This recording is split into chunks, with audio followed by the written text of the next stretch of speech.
You can tell that I'm, you can tell that, you can tell that I'm a lame duck because nobody's following instructions. Everybody have a seat.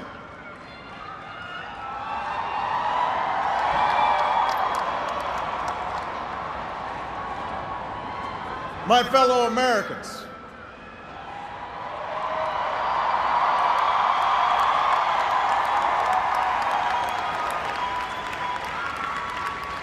Michelle and I have been so touched by all the well wishes that we've received over the past few weeks.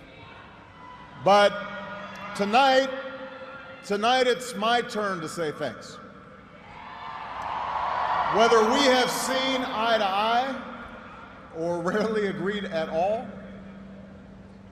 my conversations with you, the American people, in living rooms and in schools, at farms, on factory floors, at diners, and on distant military outposts.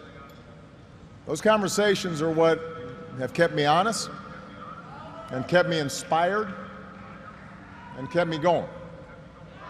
And every day I have learned from you. You made me a better president, and you made me a better man. So I first came to Chicago when I was in my early 20s, and I was still trying to figure out who I was, still searching for a purpose in my life. And it was a neighborhood not far from here where I began working with church groups in the shadows of closed steel mills. It was on these streets where I witnessed the power of faith and the quiet dignity of working people in the face of struggle and loss. I can't do that.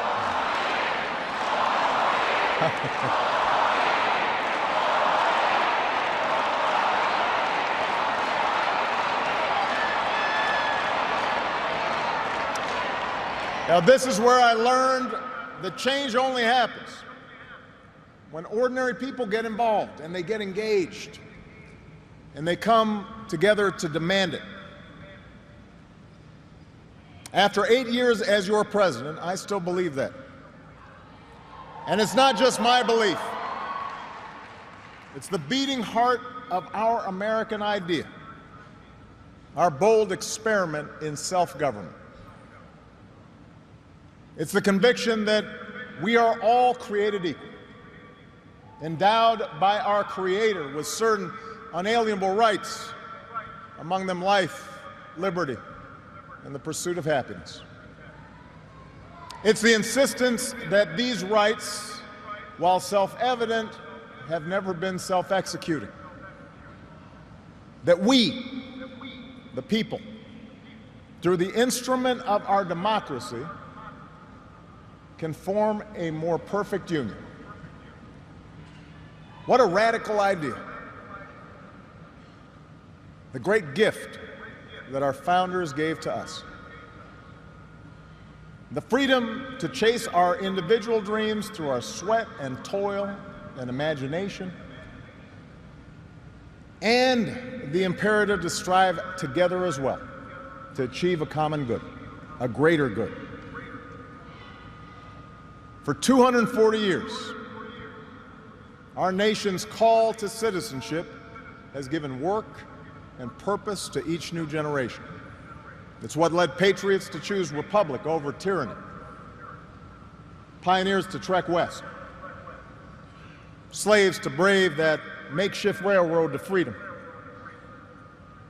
It's what pulled immigrants and refugees across oceans and the Rio Grande. It's what pushed women to reach for the ballot. It's what powered workers to organize. It's why GIs gave their lives at Omaha Beach and Iwo Jima, Iraq, and Afghanistan. And why men and women from Selma to Stonewall were prepared to give theirs as well. So that's what we mean when we say America's exceptional. Not that our nation's been flawless from the start, but that we have shown the capacity to change and make life better for those who follow. Yes, our progress has been uneven. The work of democracy has always been hard. It's always been contentious. Sometimes it's been bloody. For every 2 steps forward, it often feels we take 1 step back. But the long sweep of America has been defined by forward motion, a constant widening of our founding creed to embrace all, and not just some.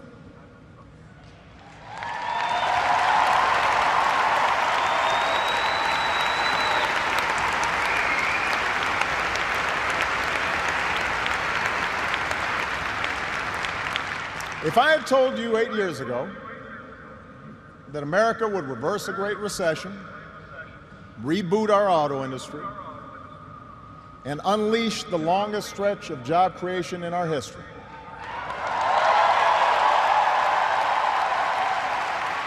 if I had told you that we would open up a new chapter with the Cuban people, shut down Iran's nuclear weapons program without firing a shot, take out the mastermind of 9/11. If I had told you that we would win marriage equality and secure the right to health insurance for another 20 million of our fellow citizens,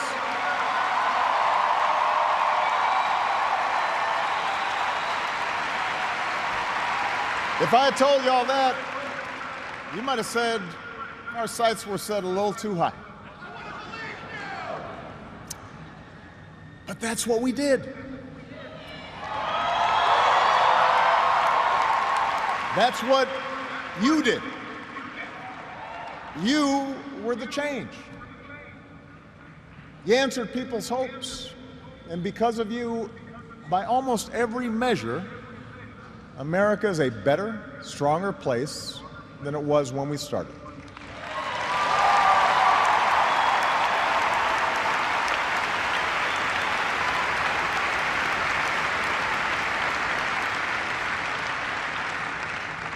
In 10 days, the world will witness a hallmark of our democracy. No. The peaceful transfer of power from one freely elected president to the next.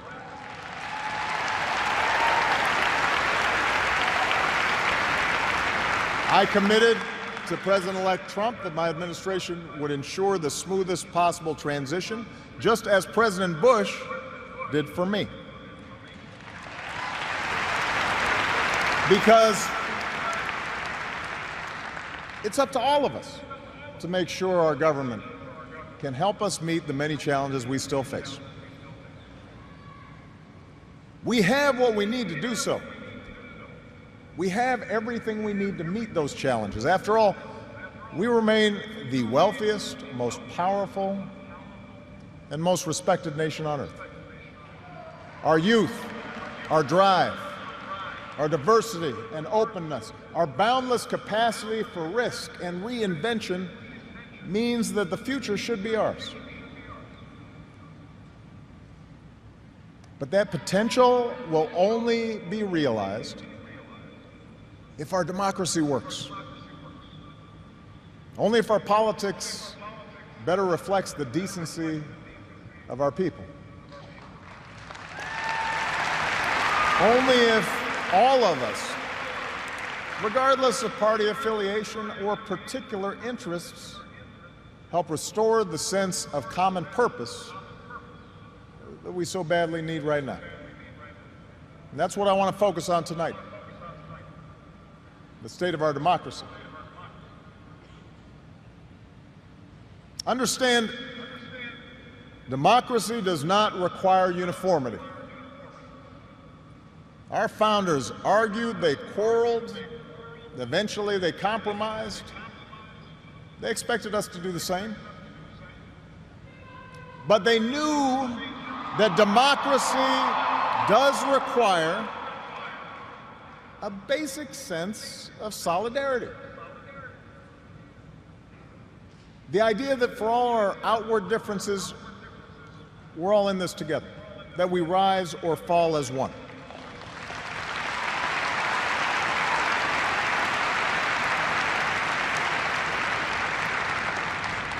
There have been moments throughout our history that threatened that solidarity. And the beginning of this century has been one of those times. A shrinking world, growing inequality, demographic change, and the specter of terrorism. These forces haven't just tested our security and our prosperity, but are testing our democracy as well. And how we meet these challenges to our democracy will determine our ability to educate our kids and create good jobs and protect our homeland. In other words, it will determine our future. To begin with, our democracy won't work without a sense that everyone has economic opportunity. And the good news is that today the economy is growing again. Wages, incomes, home values, and retirement accounts are all rising again. Poverty is falling again.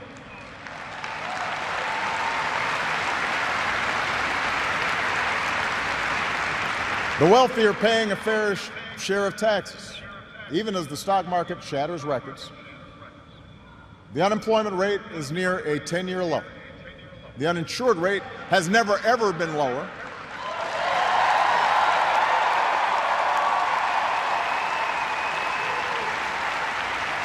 Healthcare costs are rising at the slowest rate in 50 years. And I've said, and I mean it, if anyone can put together a plan that is demonstrably better than the improvements we've made to our healthcare system, that covers as many people at less cost, I will publicly support it.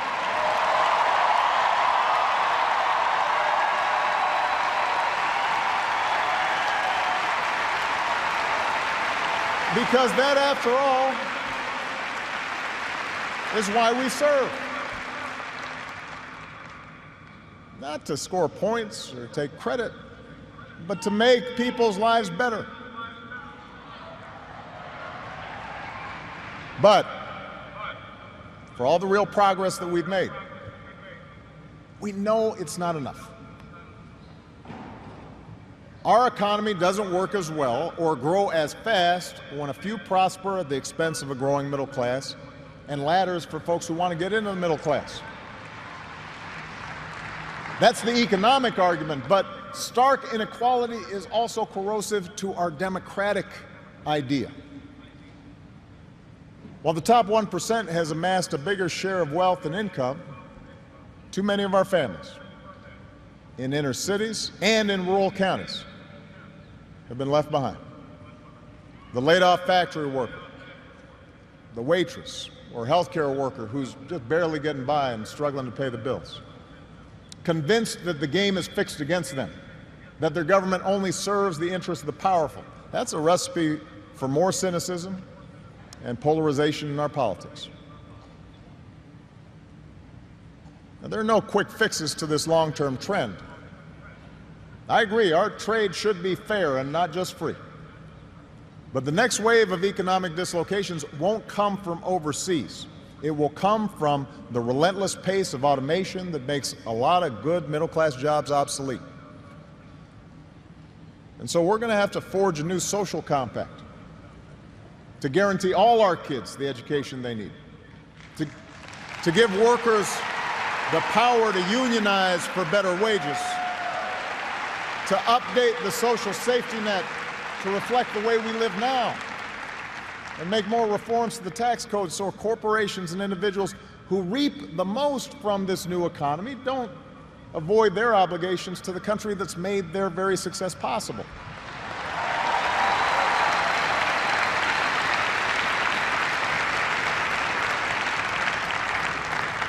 We can argue about how to best achieve these goals. But we can't be complacent about the goals themselves. For if we don't create opportunity for all people, the disaffection and division that has stalled our progress will only sharpen in years to come. There's a second threat to our democracy, and this one is as old as our nation itself. After my election, there was talk of a post-racial America. And such a vision, however well intended, was never realistic. Race remains a potent and often divisive force in our society. Now, I've lived long enough to know that race relations are better than they were 10 or 20 or 30 years ago, no matter what some folks say. You can see it not just in statistics, you see it in the attitudes of young Americans across the political spectrum. But we're not where we need to be. And all of us have more work to do. If every economic issue is framed as a struggle between a hardworking white middle class and an undeserving minority, then workers of all shades are going to be left fighting for scraps while the wealthy withdraw further into their private enclaves.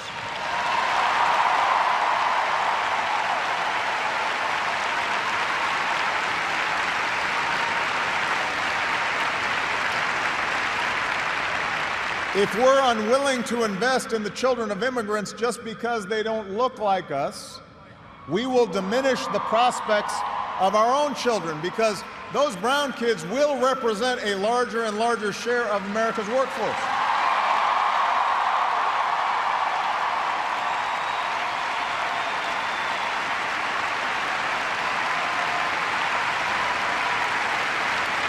And we have shown that our economy doesn't have to be a zero-sum game. Last year, incomes rose for all races, all age groups, for men and for women. So if we're going to be serious about race going forward, we need to uphold laws against discrimination in hiring and in housing and in education and in the criminal justice system. That is what our Constitution and our highest ideals require.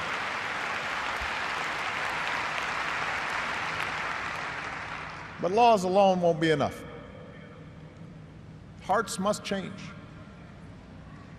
They won't change overnight.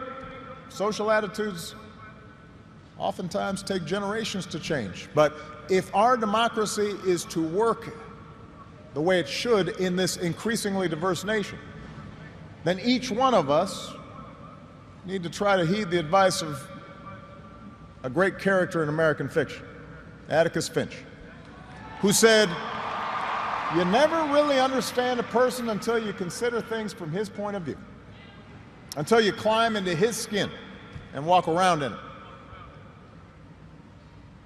For blacks and other minority groups, that means tying our own very real struggles for justice to the challenges that a lot of people in this country face.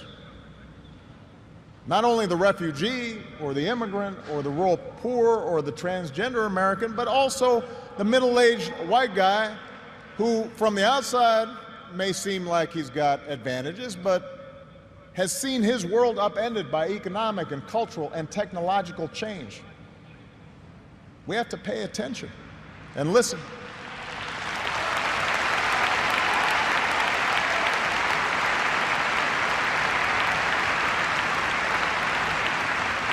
For white Americans, it means acknowledging that the effects of slavery and Jim Crow didn't suddenly vanish in the 60s. That when minority groups voice discontent, they're not just engaging in reverse racism or practicing political correctness. When they wage peaceful protest, they're not demanding special treatment, but the equal treatment that our founders promised.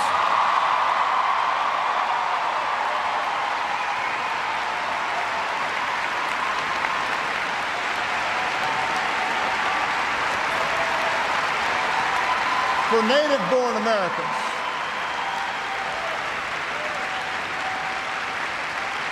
native-born Americans, it means reminding ourselves that the stereotypes about immigrants today were said almost word for word about the Irish and Italians and Poles, who it was said were going to destroy the fundamental character of America. And as it turned out, America wasn't weakened by the presence of these newcomers. These newcomers embraced this nation's creed, and this nation was strengthened. So, regardless of the station that we occupy, we all have to try harder.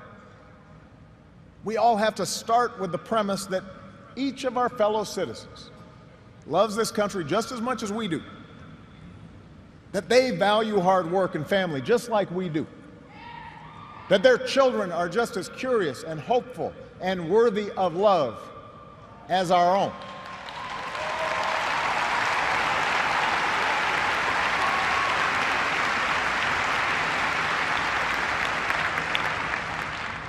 And that's not easy to do.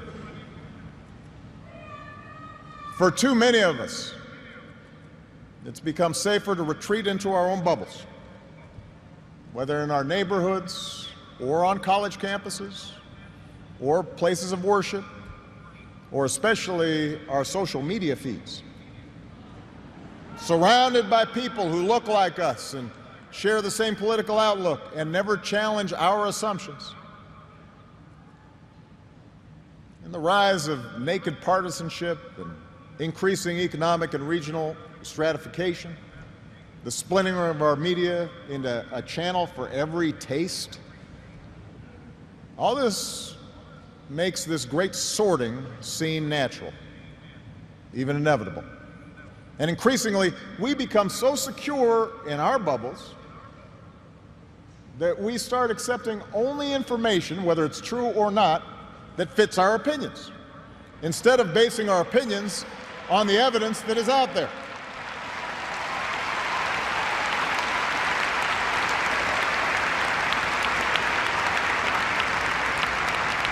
And this trend represents a third threat to our democracy. Look, politics is a battle of ideas. That's how our democracy was designed. In the course of a healthy debate, we prioritize different goals and the different means of reaching them. But without some common baseline of facts, without a willingness to admit new information and concede that your opponent might be making a fair point and that science and reason matter, then we're going to keep talking past each other, and will make common ground and compromise impossible.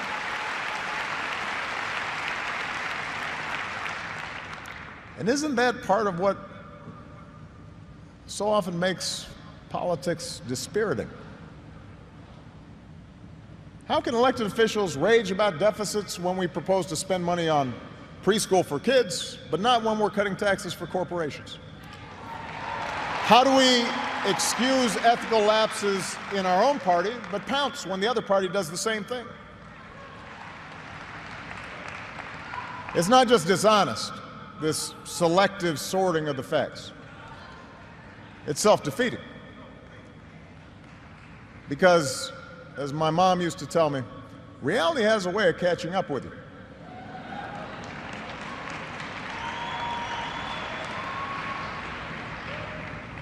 Take the challenge of climate change. In just 8 years, we've halved our dependence on foreign oil. We've doubled our renewable energy. We've led the world to an agreement that has the promise to save this planet.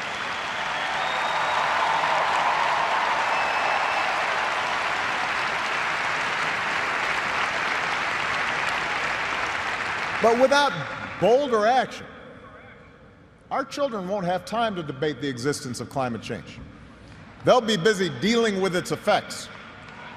More environmental disasters, more economic disruptions, waves of climate refugees seeking sanctuary. Now, we can and should argue about the best approach to solve the problem. But to simply deny the problem not only betrays future generations, it betrays the essential spirit of this country, the essential spirit of innovation and practical problem solving that guided our founders.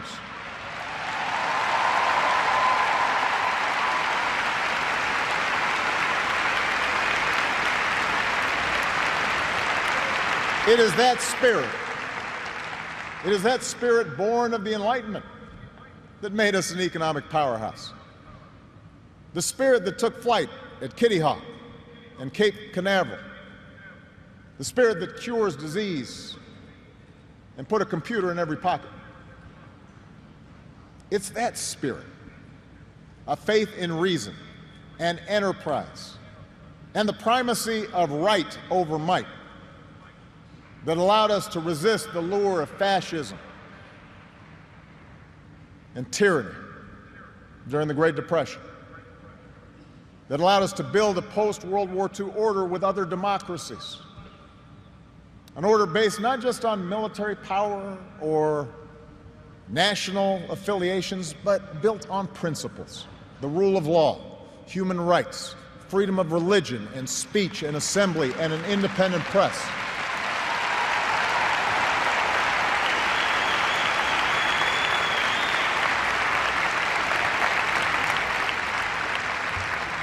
That order is now being challenged. First, by violent fanatics who claim to speak for Islam. More recently, by autocrats in foreign capitals who see free markets and open democracies and civil society itself as a threat to their power. The peril each poses to our democracy is more far-reaching than a car bomb or a missile.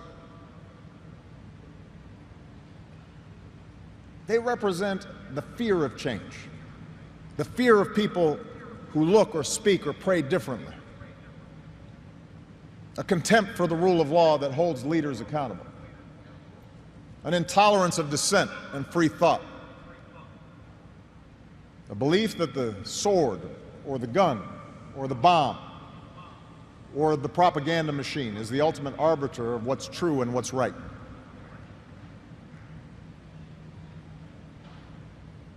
Because of the extraordinary courage of our men and women in uniform, because of our intelligence officers and law enforcement and diplomats who support our troops, no foreign terrorist organization has successfully planned and executed an attack on our homeland these past 8 years. And although Boston and Orlando and San Bernardino and Fort Hood remind us of how dangerous radicalization can be, our law enforcement agencies are more effective and vigilant than ever. We have taken out tens of thousands of terrorists, including bin Laden.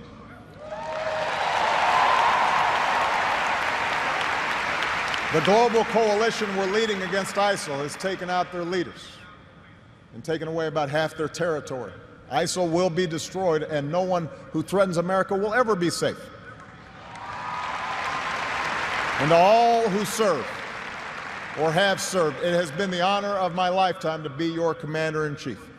And we all owe you a deep debt of gratitude.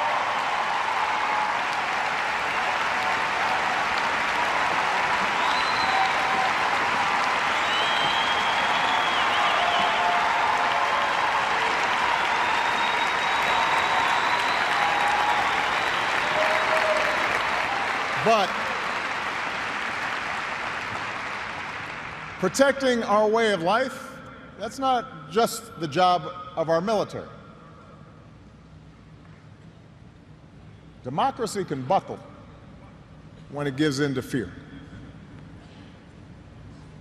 So just as we, as citizens, must remain vigilant against external aggression, we must guard against a weakening of the values that make us who we are. And that's why for the past 8 years, I've worked to put the fight against terrorism on a firmer legal footing. That's why we've ended torture, worked to close Gitmo, reformed our laws governing surveillance to protect privacy and civil liberties. That's why I reject discrimination against Muslim Americans, who are just as patriotic as we are.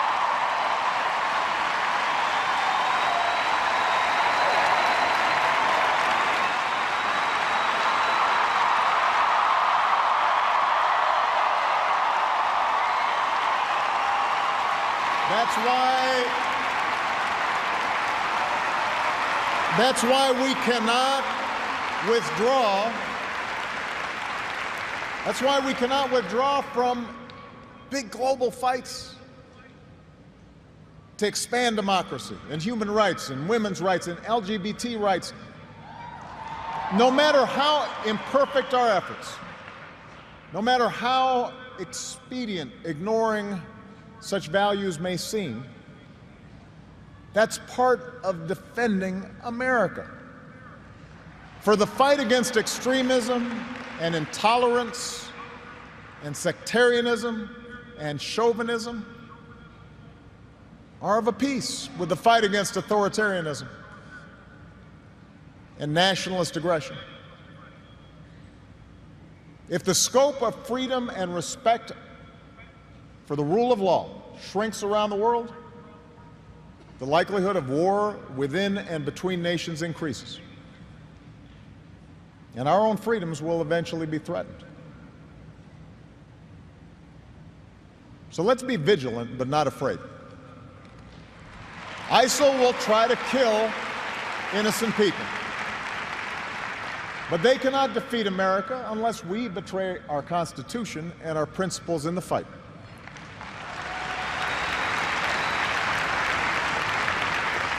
Rivals like Russia or China cannot match our influence around the world unless we give up what we stand for and turn ourselves into just another big country that bullies smaller neighbors.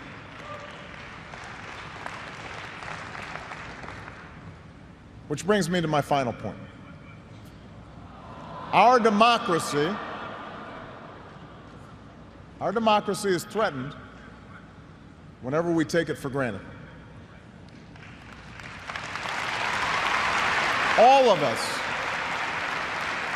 regardless of party, should be throwing ourselves into the task of rebuilding our democratic institutions.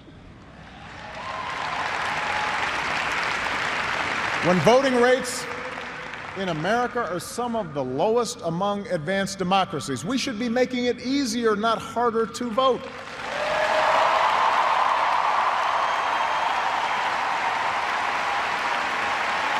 When trust in our institutions is low, we should reduce the corrosive influence of money in our politics and insist on the principles of transparency and ethics in public service.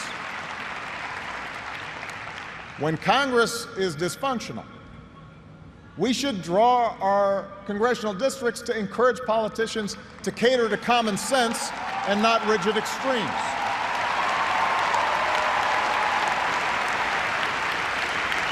But remember, none of this happens on its own. All of this depends on our participation, on each of us accepting the responsibility of citizenship, regardless of which way the pendulum of power happens to be swinging. Our Constitution is a remarkable, beautiful gift. But it's really just a piece of parchment. It has no power on its own. We, the people, give it power. We, the people, give it meaning with our participation and with the choices that we make and the alliances that we forge, whether or not we stand up for our freedoms, whether or not we respect and enforce the rule of law, That's up to us. America's no fragile thing, but the gains of our long journey to freedom are not assured. In his own farewell address, George Washington wrote that self-government is the underpinning of our safety, prosperity, and liberty. But from different causes and from different quarters, much pains will be taken to weaken in your minds the conviction of this truth. And so we have to preserve this truth with jealous anxiety that we should reject the first dawning of every attempt to alienate any portion of our country from the rest, or to enfeeble the sacred ties that make us one.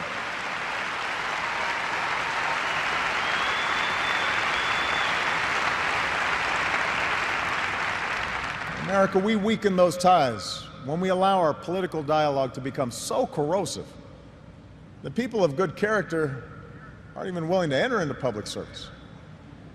So coarse with rancor that Americans with whom we disagree are seen not just as misguided, but as malevolent. We weaken those ties when we define some of us as more American than others, when we write off the whole system as inevitably corrupt, and when we sit back and blame the leaders we elect without examining our own role in electing them.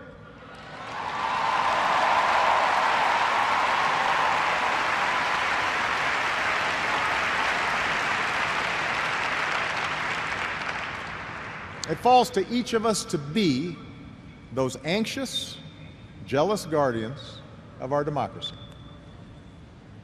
to embrace the joyous task we've been given, to continually try to improve this great nation of ours. Because for all our outward differences, we in fact all share the same proud title, the most important office in a democracy: citizen. Citizen.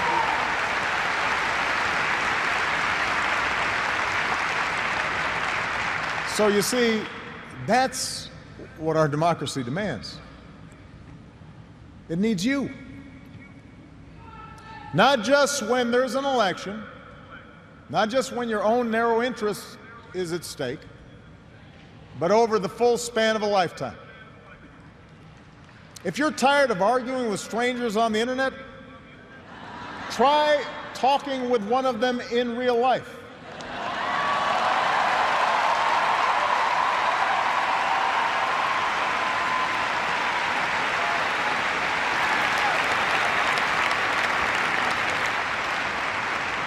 If something needs fixing, then lace up your shoes and do some organizing. If you're disappointed by your elected officials, grab a clipboard, get some signatures, and run for office yourself.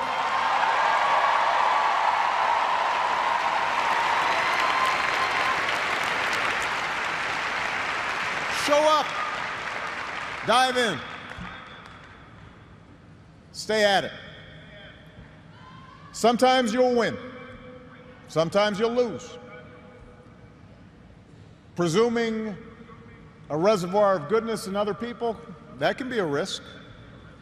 And there will be times when the process will disappoint you.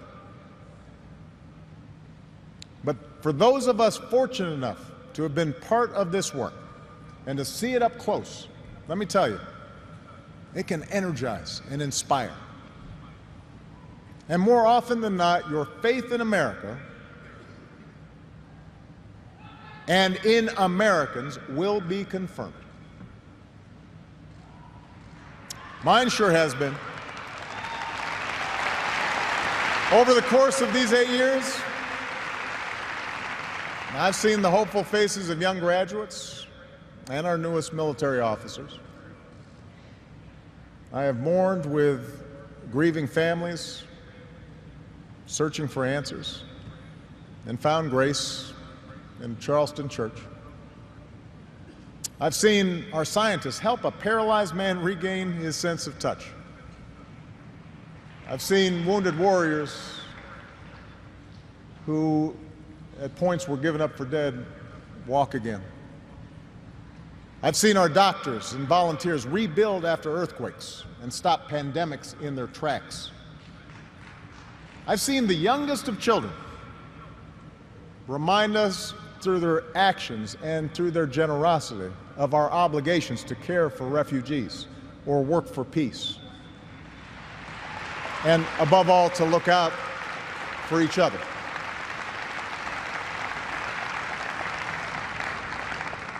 So that faith that I placed all those years ago, not far from here, in the power of ordinary Americans to bring about change, that faith has been rewarded in ways I could not have possibly imagined. And I hope your faith has too. Some of you here tonight or watching at home, you were there with us in 2004, in 2008, 2012.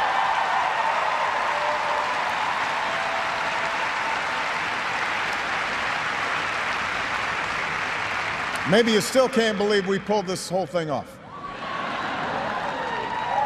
Let me tell you, you're not the only ones. Michelle,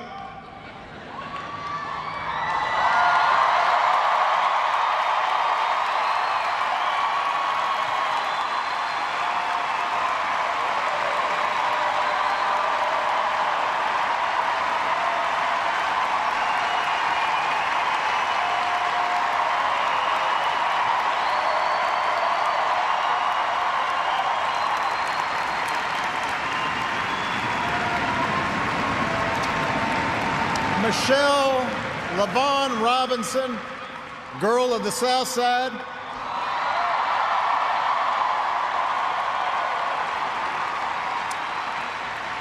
For the past 25 years, you have not only been my wife and mother of my children, you have been my best friend.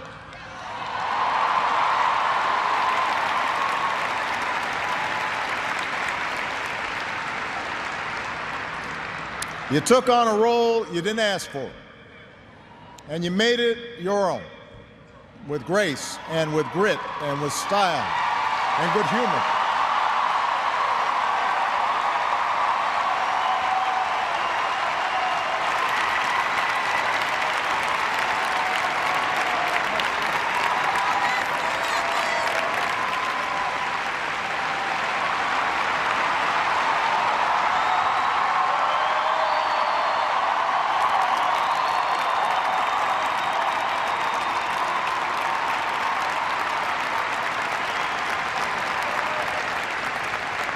You made the White House a place that belongs to everybody.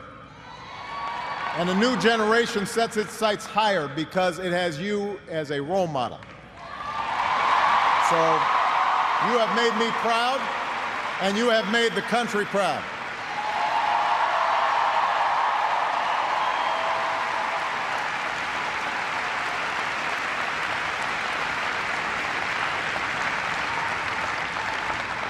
Malia and Sasha, under the strangest of circumstances, you have become two amazing young women. You are smart and you are beautiful, but more importantly, you are kind and you are thoughtful and you are full of passion. And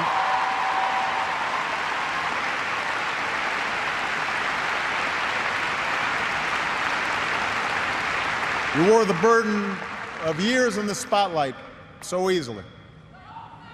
Of all that I have done in my life, I am most proud to be your dad.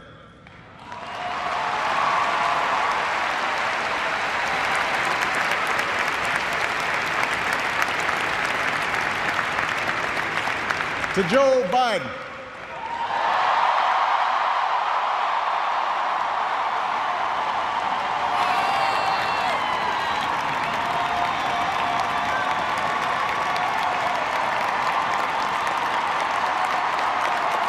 the scrappy kid from Scranton, who became Delaware's favorite son.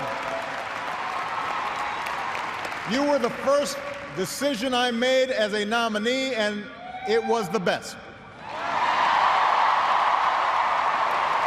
Not just because you have been a great vice president, but because in the bargain I gained a brother.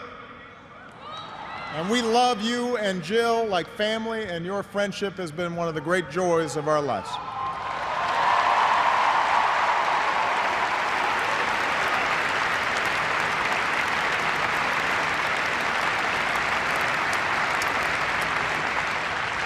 To my remarkable staff,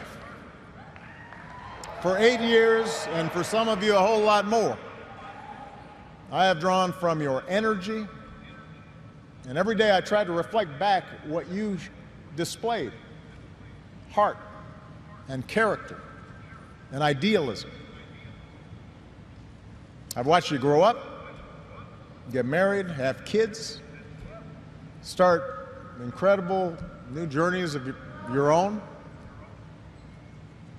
Even when times got tough and frustrating, you never let Washington get the better of you. You guarded against cynicism. And the only thing that makes me prouder than all the good that we've done is the thought of all the amazing things that you are going to achieve from here.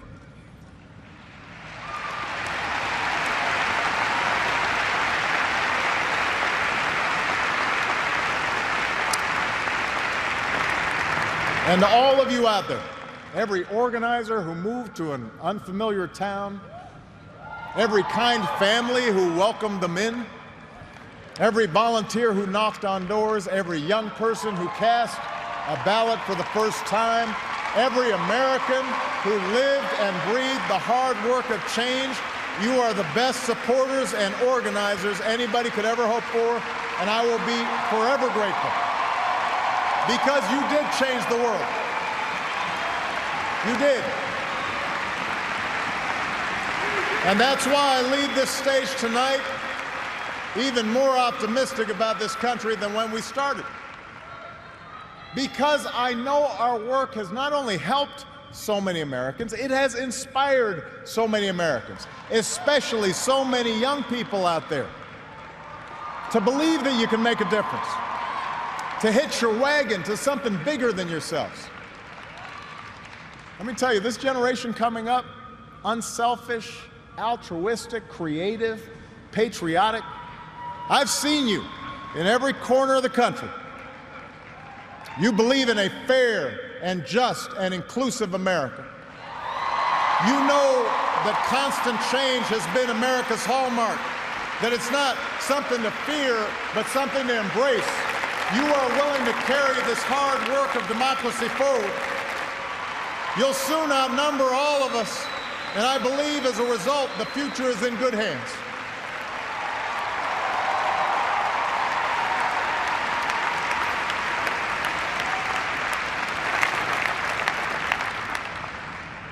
My fellow Americans, it has been the honor of my life to serve you. I won't stop. In fact, I will be right there with you as a citizen for all my remaining days. But for now, whether you are young or whether you're young at heart, I do have one final ask of you as your president. The same thing I asked when you took a chance on me 8 years ago. I'm asking you to believe, not in my ability to bring about change, but in yours. I'm asking you to hold fast to that faith written into our founding documents, that idea whispered by slaves and abolitionists, that spirit sung by immigrants and homesteaders and those who marched for justice, that creed reaffirmed by those who planted flags from foreign battlefields to the surface of the moon, a creed at the core of every American whose story is not yet written. Yes, we can. Yes, we did. Yes, we can. Thank you. God bless you. May God continue to bless the United States of America. Thank you.